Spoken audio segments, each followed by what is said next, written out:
네, 취업을 부탁해 2부 순서 이어가도록 하겠습니다. 네, 이번 시간 저희와 함께 하실 분들 소개할게요.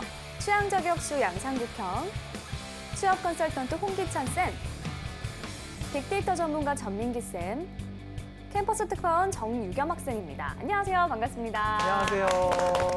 안녕하세요. 네, 취업을 부탁해 2부 시작해 보도록 하겠습니다. 저희 먼저 또 취준생이 알아야 될 시사상식 퀴즈를 풀어볼 시간이죠. 보미 씨 방법 한번 알려주실까요? 네, 먼저 그날의 출제자가 선정이 되면 퀴즈를 내주시면 되겠고요. 나머지 출연자는 맞춰주시면 되겠습니다. 단, 캠퍼스 특파원에게 우선권이 있다는 점만 기억해 주시면 되겠습니다. 자, 그러면 오늘의 출제자는 누군가요? 오, 선생. 네, 또 제가 한번 내보겠습니다. 네. 자, 최근 화웨이와 ZTE 등 중국 통신 장비 업체가 미국, 호주에 이어 인도에서도 5세대 이동통신인 5G 네트워크 시장에서 배제될 가능성이 커졌다고 합니다. 중국 통신 장비가 도청과 정보 유출을 가능하게 하는 이것이 존재할 가능성이 있다는 게 이유인데요. 이것은 무엇일까요? 1번 프론트, 2번 백도어, 3번 AI, 4번 해킹. 뭐 둘 중에 하나인 것 같은데 2번 아니면 4번 중에 하나. 짝수, 네. 아, 그렇습니까? 예. 네. 우리 학생은? 유겸 학생. 저는 4번. 저는 백도. 저는 백도. 상욱 씨는요? AI. 역시 재미를. 모를 때는 그냥 재미로 가는 건가요? 역시 재미를 살리시네. 일부러 재미로 한 척하려고. 진짜 모르는. 정답은 우리 MC 두 분이 맞춰주셨네요. 야. 백도. 알고 계셨던 거예요? 뭔가 좀 백도어가 좀 더 들어본 큰 근거는 없군요. 아니요. 예. 컴퓨터 좋아해요. 의미상 되게 뒤가 좀 그런 느낌이에요. 백도어 프로그램이 이렇게 몰래 들어와서 맞아요, 내 맞아요. 거를 빼내는 네. 이런 거. 맞습니다. 근데 백도어는 윷놀이 할 때 하는 거 아니에요? 백도고 백도. 아니 근데 농구에서도 백도어란 용어가 실제로 있어요. 이 수비하는 사람 머리 뒤로 보이지 않게 이렇게 딱 넘겨주는 패스거든요. 그러니까 이 백도어라는 게 인증되지 않은 사용자에 의해서 컴퓨터의 기능이 무단으로 사용될 수 있도록 컴퓨터에 몰래 설치된 통신 연결 기능을 말합니다. 미국에 이어서 호주, 인도는 중국 통신 장비가 도청과 정보 유출을 가능하게 하는 백도어가 존재할 것이라는 우려가 지속적으로 제기되자 자국 5G 네트워크 사업에서 배제를 했습니다. 근데 4G에서는 괜찮은 거예요? 그거는 모르겠습니다. 근데 왜 갑자기 5G에서만 그렇게 하는 거예요? 아니 이제 5G가 새로운 이제 신규 사업을 시작하는 데 있어서 이제 이 어떤 업체들에게 이 사업권을 줄 것인가 아마 이렇게 공모를 했겠죠. 근데 사실 요즘에 중국산 그 CCTV도 굉장히 문제가 되고 있는 게 이게 이제 찍고 있는 것들을 바로 중국에서 해킹을 해가지고 미국에서는 중국산 통신 장비가 스파이 활동에 악용될 수 있다는 의회 보고서가 나오면서 2012년부터 사용 중단을 권고했습니다. 얼음물을 뒤집어 쓰는 아이스버킷 챌린지로 많은 관심을 받은 질병으로 온몸에 루게릭.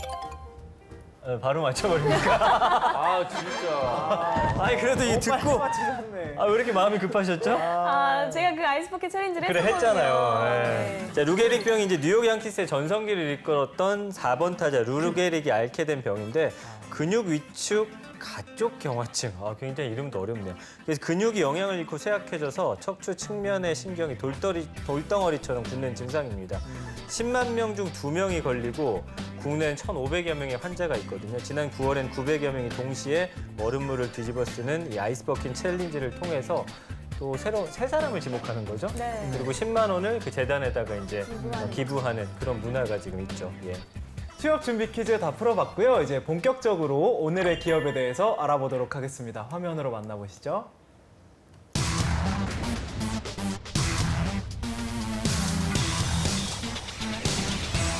오늘의 기업은 현대제철입니다. 1953년 국내 최초의 철강 회사인 대한중공업공사로 설립돼 자동차 소재 전문 제철소로 성장해 왔습니다. 1978년에 현대그룹에 편입, 현대자동차그룹으로 재출범한 후 2006년 지금의 현대제철로 사명을 변경하면서 글로벌 기업으로 성장했습니다. 2010년 1고로가 본격 생산된 후 가동 개시 3개월 만에 일평균 11,650톤의 쇳물을 쏟아내는 등 가열찬 성장을 해온 현대제철은 현재 고로와 전기로, 특수강, 자동차 부품 사업을 하고 있습니다. 특히 대표인 우유철 부회장은 사원으로 입사해 최고 경연인에 올랐는데요. 정몽구 회장의 신임이 두터워 2004년 한 해 동안 무려 3단계나 승진하면서 화제 인물로 부각되기도 하는 등 그룹 내 최고의 철강 전문가이자 업계에서 손꼽히는 기술통으로 현대제철의 발전을 이끌고 있습니다. 현대제철은 처음 들어본 것 같아요. 포항제철은 몇 번 많이 들어봤는데 우리 생활에서는 아무래도 바로 직접적으로 접하기는 힘든 기업이 아닌가 생각되는데 유겸 학생 어디서 들어본 적 있으세요? 아, 근데 저도 현대 따로 이렇게 제철 따로밖에 몰라가지고 한번 네. 찾아봤는데 말씀하신 것처럼 국내 최초의 철강 회사라고 해서 되게 대단하다는 생각이 들었어요. 네. 그리고 아무래도 현대제철이니까 현대자동차를 만드는데 대부분 좀 그렇죠. 이런 많은 협업이 있지 않을까라고 네. 생각이 드는데 네. 우리 꾸기 형님은 또 자동차 좋아하시잖아요. 예, 자동차는 좋아하는데 사실 현대제철은 저도 좀 잘 못 들어봤는데 근데 약간 여기 그냥 제 느낌상 그냥 제철도 해먹고 자동차도 해먹고 다 해먹는 것 같아요. 현대에서 그런 느낌 아닌가? 원가 좀 싸게 해가지고 예. 그런 느낌 아닌가? 해먹긴 몰라요. 그러니까 이제 수직 계열화라고 해요. 수직 계열화. 그러니까 자동차가 보면 그 서플라이 체인을 보면 처음이 냉연 강판이니까 고부가가치 철강 재질이라서 아무나 못 만들거든요. 그러니까 우리나라 이제 자동차 회사들이 현대자동차도 이게 수직 계열화돼 있는데 제철 철강 재질 제일 기본 재료를 만들고 또 그거를 이제 가공해야 돼, 깎아야 돼. 그럼 이제 그런 것도 현대 위아웃 같은 절삭 가공 기업들이 있고요. 그다음에 현대 모비스에서 실제적으로 차를 거의 만들다고 보면 돼요. 현대자동차는 이런 것들 조립하는 데 좀 집중하고 마케팅에 집중하고 그러니까 뭐 해먹는다는 표현보다는 이런 좀 전체적인 산업들에 대한 좀 부가가치를 높일 수 있게 원가 절감. 원가 절감도 있죠. 근데 네. 그거는 이렇게 보시면 돼요. 만약에 현대자동차가 그런 철강 기업을 그룹에 편입시키지 않는다고 하면 해외에서 많이 또 수입을 하게 되거든요. 그런 입장에서는 또 좀 고가의 부품을 구매할 수도 있기 때문에 이런 수직 계열화의 힘을 좀 많이 활용하고 있죠. 네. 자, 전문 용어로 수직 계열화였고요. 네. 이 시간 현대제철에 대해서 알아보도록 하겠습니다. 먼저 빅데이터부터 확인해 볼까요? 네, 현대제철에 대해서 지난 1년 동안 26,500여 건 정도 언급이 됐는데요. 뭐 이런 관련 기사에서 좀 많이 볼 수가 있었습니다. 현대나 기업 또 철강 업계와 관련된 기사가 많이 쏟아져 나왔고 그 가운데 이제 뭐 동국철강이나 한국철강, 그다음에 뭐 포항제철 같은 이런 철강 회사들 이름 볼 수가 있었고 현대제철이란 또 여자 프로 축구팀이 있더라고요. 그래서 이 선수들과 관련해서 좀 언급이 많았습니다. 여자 축구라든지 뭐 축구 관련한 이야기들이 상당히 많았고 뭐 이거는 보니까 이 기업과 관련된 경제지 뉴스 그다음에 이 프로팀 축구 여자 축구팀 이 두 키워드를 통해서 형성된 연관어들이었습니다. 네. 네. 현대제철은 그럼 채용을 어떻게 하고 있을까요? 지금 하반기 이제 공채가 진행 중인데 대졸신입 같은 경우에는 이제 문과 학생들에게도 의외로 기회가 많아요. 그러니까 영업, 구매, 기획, 경영 지원 파트에서 채용이 열렸고요. 이공계 직군들에게는 생산 기술과 품질, 그다음에 설비 관리, 그리고 생산 지원 파트에 채용이 있었습니다. 그런데 한 가지는 이제 제철소는 이제 근무지가 지방 일대가 많거든요. 그래서 채용이 이루어지고 있는 근무지를 보면 당진, 그다음에 인천, 포항, 순천, 울산, 예산 뭐 이렇게 다양하게 포진돼 있어서 특히나 내 좀 거점이 그 근처라고 하면 취업에서도 조금의 약간 어드밴티지는 생길 것 같습니다. 네. 자, 이번엔 떠도는 한간의 소문 확인해 보도록 하겠습니다. 상국이 형. 현대제철엔 붉은 천사가 있다고 카더라. 예, 붉은 악마는 뭐 다들 많이 들어봤을 건데 붉은 천사는 아마 처음 들어봤을 것 같습니다. 근데 현대제철에는 붉은 천사가 있다고 합니다. 이 천사가 어떤 누구를 말하는 거죠? 이런 것들은 정말 좋은 좀 활동이 아닐까 싶어요. 그러니까 현대제철은 사실 소비자 마케팅이 필요 없는 기업이거든요. 그러니까 우리 브랜드 가치를 많이 높여가지고 뭐 H빔을 더 많이 판매하고 이런 건 없죠. 그렇죠. 그런데 좀 이 현대그룹 자체가 축구에 대한 투자를 좀 많이 하니까 현대제철이 좀 이쪽 파트를 도맡고 있어요. 그러니까 여자 축구라는 게 사실 비인기 종목이고 그다음에 구단이 운영되기가 아마 어려울 거예요. 그러면 학창 시절 때 운동을 열심히 했던 여자 축구 선수들의 또 일자리가 보장이 안 되죠. 근데 현대제철에서 이거 운영하고 있고요. 우리나라 여자 축구가 캐나다 월드컵 때 16강에 또 진출을 했고 또 그다음에 광주 아시안 게임에서도 동메달을 획득했는데 그런 부분에 있어서 중추적인 역할을 수행해 왔다 이렇게 평가를 받고 있습니다. 그리고 2017년도에는 한국 여자 축구리그 사상 처음으로 정규리그하고 그다음에 챔피언 결승전 통합 5연패를 달성했다고 해요. 그래서 저도 여자 축구의 팬은 아닌데 이쪽 부분에서는 아주 뛰어난 팀으로 자리매김되어 있습니다. 네. 알겠습니다. 자, 그러면 현대제철 또 연봉 어떻게 됩니까? 네, 자플래닛이 9월에 공개한 자료를 보니까 평균 연봉이 9,684만 원입니다. 사원은 4,501만 원, 대리가 5천만 원, 과장이 6,379만 원, 그리고 차장이 6,489만 원, 부장이 8,383만 원을 받고 있습니다. 네. 그렇군요. 현대제철에 그럼 입사하려면 어떤 스펙이 필요할까요? 최근에 생산기술 엔지니어 직군으로 채용이 됐던 재학생인데요. 그 건동호 출신이고요. 나이는 27 남학생이었고 전공 기계공학 그리고 3.1 중반 정도의 학점 그다음에 토익은 800 초반대 그리고 스피킹은 IM2. 근데 이 친구 같은 경우에는 저 외국계 펌프 회사에서 6개월 정도 인턴 생활을 했던 경험이 있거든요. 그러니까 그 부분이 어찌 보면 기계 펌프가 제조되고 생산되는 과정들 속에서 기본 철강 재질이 활용이 되기에 또 기계공학이라는 전공에서 재료 역학을 배웠기에 이 두 부분을 적절히 조합해서 취업이 됐던 케이스로 보시면 되겠습니다. 네.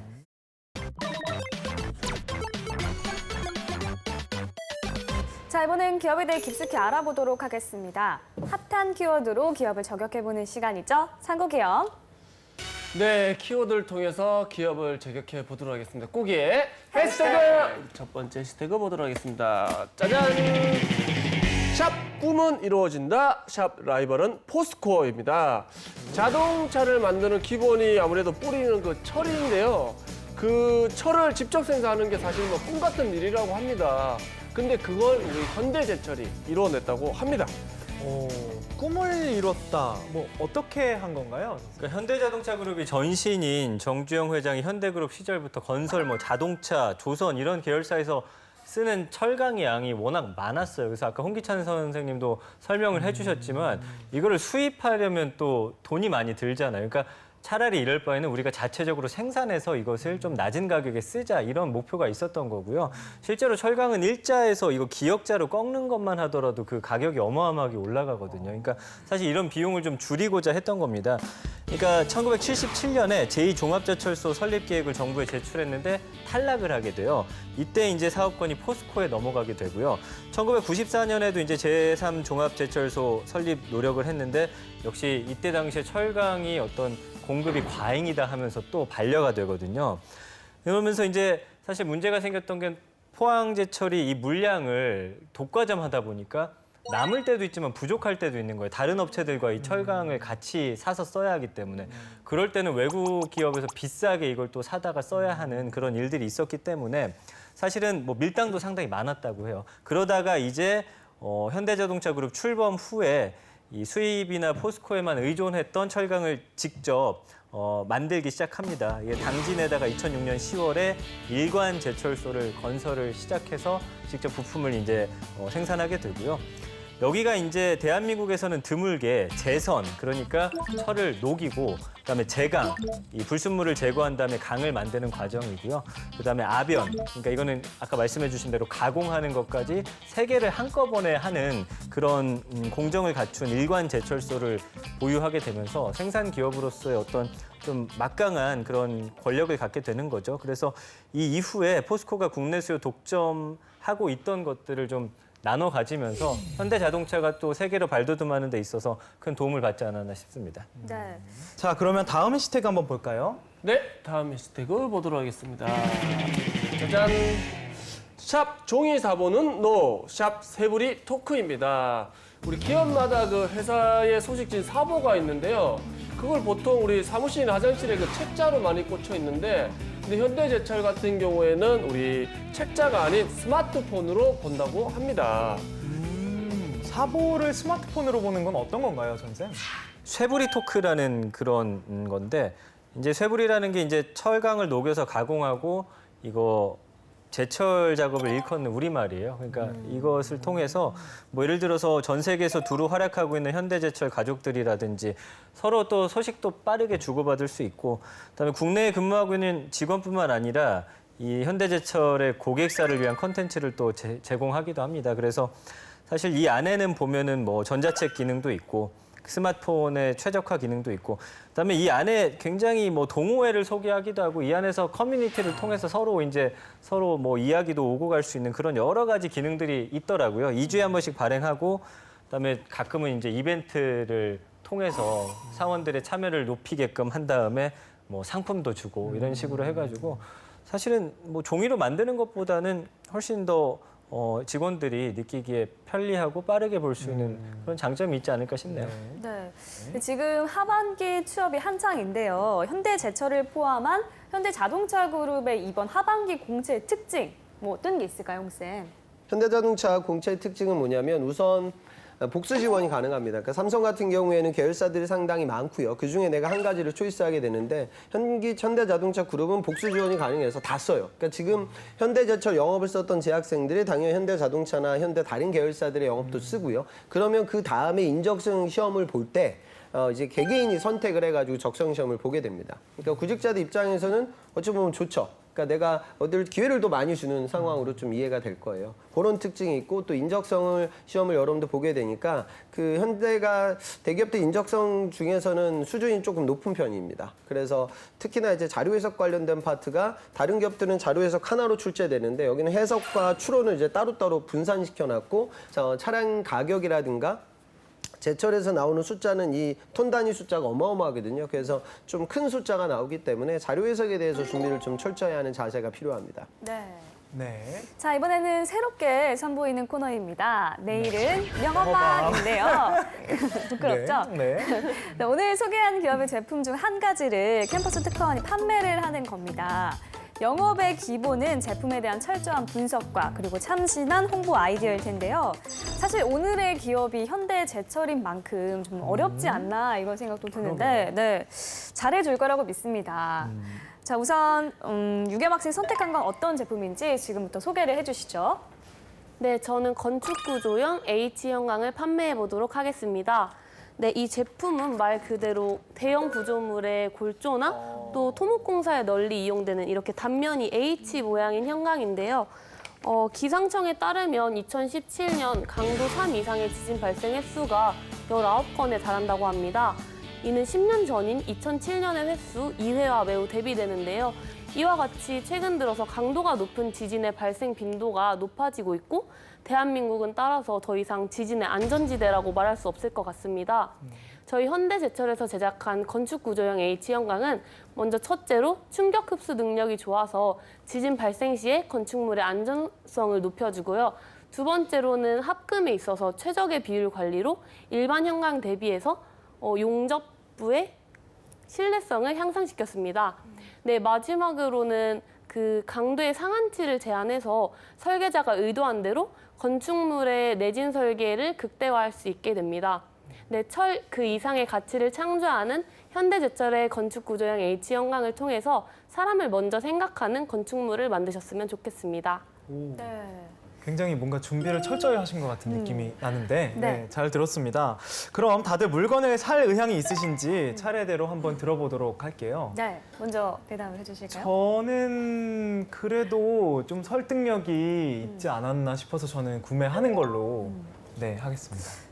네, 저도 뭐 데이터를 근거로 해서 설득력을 네, 높였던 맞아요. 점이 참 좋았던 것 같고요. 음. 그리고 딱 뭐 덜도 아니고 덜도 아니고 딱 두 가지를 근거로 들면서 좀 속속 들어오게 말을 했던 것 같아요. 네. 다만 제가 저걸 사서 어디다 쓸지가 참 고민이 될 것 같긴 한데 그렇죠. 그래도 뭔가 설득력이 있고 사볼만 하다라는 생각이 들었습니다. 네, 꾸기 형님은요? 네, 저도 저걸 사서 놔둘 데가 없어가지고 지금 당장. 근데 약간 그 요즘에 또 자연재해나 지진이나 이런 거를 또 잘 설명을 해서 어차피 또 같은 필요성이 있는 거면 어차피 저거를 사는 게 괜찮겠다는 생각이 들었습니다. 예. 네. 네. 천쌤께서는요? 글쎄요, 저는 이제 좀 아쉬웠던 거는 뭐 다른 제품과의 가격 비교라든지 사실 소비자 입장에서는 좀 궁금한 것들이 있잖아요. 물건을 살 때 다른 것과 좀 비교도 해보고 어떤 제품이 더 나은지 품질이 우수한지 그리고 뭐 너무 비싸도 안 되고 그렇다고 또 너무 약해도 안 되니까 이런 소비자가 이것을 살 때 궁금해하는 점이 무엇인가를 먼저 생각해서 좀 역으로 들어갔으면 어땠을까. 사실 제가 자세히 아는 그런 분야가 아니기 때문에 뭐 이것만 듣고서는 살지 뭐 안 살지를 좀 판단하기는 어려웠어요. 그런 면에서 굉장히 이 H빔이라는 게 어디에 들어가는지 또 보통 얼마고 또 어떤 회사들에서 이런 제품들이 나오는지 약간 궁금증들이 좀 생겼는데 면접에서는 잘 아는 분들에게 팔기 때문에 오히려 좀 더 깊은 시장 조사와 좀 더 정보가 좀 더 필요하지 않았을까라는 저의 그냥 생각입니다. 네. 홍쌤께서는 어떻게 보셨나요? 유경학 씨는 전공이 어떻게 되죠? 사회학 전공입니다. 그러니까 사회학 전공인데 이 정도로 얘기하면 잘한 거예요. 그런데 제가 드리고 싶은 말씀은 그 유경학 쌤이 H빔을 판다라고 하면 그 H빔을 판매하는 사가는 사람들은 일반 소비자가 아니죠. 그런데 이제 많은 구직자들은 내 고객이 일반 소비자일 것이라고 가정들을 많이 해요. 그러니까 여러분들이 만약에 백화점에 옷을 사러 가면 당연히 처음에 보는 건 옷을 보겠죠. 그리고 마음에 드는 디자인이라고 보게 되면 뭘 보죠? 가격표를 봐요. 기업도 마찬가지예요. 그러니까 제품 스펙을 우선 보죠. 그리고 이제 가격을 바로 확인할 거예요. 그 다음에 더 중요한 건 뭐냐면 옷은 이제 내가 이 한 벌로 끝나지만 이 기업이라는 것은 기업에 구매하는 사람들은 당연히 낱장이 아니겠죠. 그러니까 어느 정도 수량으로 그럼 그렇게 퀄리티가 좋아? 그럼 나한테 몇만 대까지 어느 정도 수량까지 공급이 가능해요? 라는 부분이 굉장히 중요한 이슈가 돼요.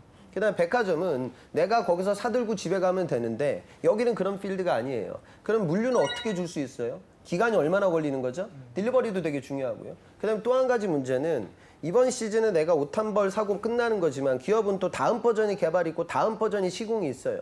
그럼 우리하고 저하고 이제 계약 트셨으니까 다음 버전 프로젝트는 똑같은 퀄리티로 어느 정도 가격에 어느 정도 수량으로 이 딜리버리가 유지 가능할까요? 이런 사후 관리적인 부분들도 같이 보죠. 그러니까 이런 개념이 되게 중요해요. 그러니까 여러분들이 이제 영업을 하거나 구매를 하거나 기업 가치라는 건 별로 대단한 게 아니에요. 어찌 보면 내가 항상 판매하고 구매하는 관점과는 상당히 다를 것이다. 그 부분에 대한 언급. 그러니까 유경학 학생 오늘 이야기에 제품 관련된 스펙 그 얘기를 많이 들어갔는데 이런 부분들이 좀 빠졌으니까 이걸 다 넣어가지고 복잡하게 얘기할 수는 없겠지만 몇 가지만 좀 추가가 되면 설득이 더 잘 될 거다. 그 부분은 이해하시면 좋을 것 같습니다. 네. 그래서 그래도 난이도가 꽤 높은 제품이었고 그리고 네. 코너 첫 시간이었는데 참 잘해준 것 같습니다. 다음엔 또 어떤 제품을 팔지 기대를 해보겠습니다. 네. 자, 이번엔 실전 면접 기출 문제를 풀어보도록 하겠습니다. 상국이 형. 자, 리더십을 발휘한 경험이 있으면 한번 말씀해 보십시오. 네, 저는 평소에 사회학 중에서도 인권이나 소수자 분야에 되게 관심이 많은데요. 때문에 이 분야의 공부를 더 많은 사람들이 함께 하면 좋을 것 같다는 생각으로 새내기 분들을 모아서 인권 세미나를 진행한 경험이 있습니다. 네, 저도 처음 진행하는 세미나라서 서툰 부분이 굉장히 많았지만 다른 단위에서 진행했던 세미나를 바탕으로 커리큘럼을 짜고 진행 총괄을 맡으면서 저를 포함해서 새내기 친구들에게도 유익했던 학습 경험을 한 적이 있습니다. 저는 좋은 답변이었던 것 같아요. 제가 여기서 드리고 싶은 메시지는 또 요즘 취준생들은 또 워낙에 계산들을 많이 하니까 야, 이게 내가 사회학 전공했으니까 별로 기업에서 안 좋아할 것 같은데 이거 뭐 또 인권, 뭐 소수자 이런 것들보다는 좀 비즈니스적인 얘기를 적어야 하지 않을까? 그래서 모든 답변을 이제 본인 전공을 배제하고 상경계다운 느낌으로 가더라고요. 근데 물론 약간 그런 식의 이야기도 오고 가야 돼요. 그러니까 이 친구가 비즈니스 마인드라든가 경제 경영에 대한 관심이 있는 친구다. 하지만 모든 질문들을 다 그렇게 왜곡시키게 되면 또 본인의 색깔이 사라지니까요. 저는 유경 학생 답변은 충분히 이야기할 수 있는 내용인 것 같습니다. 네, 알겠습니다. 자, 우리 현대제철을 동물에 비유한다면 어떤 동물에 비유할 수 있을 것 같습니까? 네, 저는 현대제철을 카멜레온에 비유하고 싶습니다. 네, 때에 따라서 정말 다양한 색깔을 띌 수 있는 동물이 카멜레온인데요. 이처럼 현대제철도 그 특유의 기술이나 제품을 다양한 분야에 접목시켜서 셀 수 없이 많은 성과를 거둘 수 있다고 생각합니다. 그 카멜레온이라는 동물 자체는 좀 식상했죠. 그런데 그런 변화? 그러니까 과거에 제철 회사라면 어떤 그런 좀 고정적인 이미지를 벗어나 현대자동차가 지금 진행하고 있는 새로운 전략에 대한 언급, 변화에 대한 적응, 그러면 그 적응을 하기 위해 현대자동차의 구체적인 개발 계획이나 사업 투자 계획에 대한 언급이 덧붙여져야죠. 그러니까 그 부분이 조금은 아쉽지 않았나 싶습니다. 네, 알겠습니다. 자, 우리 현대자동차 그룹의 핵심 가치 중에 본인이 추구하는 것을 말해 보십시오.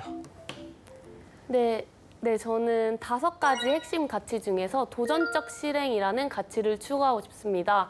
현재에 안주하지 않고 항상 새로운 기회를 잡으면서 그 기회를 10분 활용해서 지금의 제가 완성되었다고 생각하기 때문입니다.